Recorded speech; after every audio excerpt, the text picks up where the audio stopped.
From a professional standpoint, there's a million things I want to tell you to give yourself a beautiful postpartum period.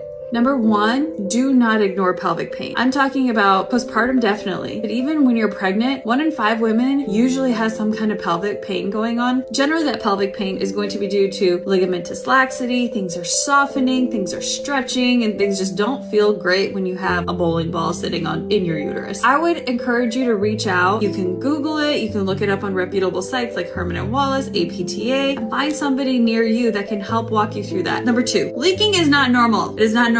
It is typical. Postpartum should not be normal. And when you're a doctor, you go to your OB checkup and you're like, oh, I'm great, but I'm still leaking. That's a turning point. You know you have a good OB if they're like, oh wait, you're still leaking. If it persists, see this pelvic PT. If you don't have an OB that tells you that, ask them. If they're not going to refer you, chances are you could probably refer yourself. So check with your insurance, check with your OB. But at 6 weeks, when you go in for your follow-up and you are still leaking, yes, some of that does slowly start to get better as you get stronger. But we have to remember our cores have stretched, our pelvic floors have stretched. Sometimes if we've had a natural delivery, that'll impact us. Even if you've had a C-section, that can impact you. Do not push through having bladder leakage or fecal leakage and consider that's normal after 6 weeks. We want to get that better as soon as possible because you have things you want to get back to in your life.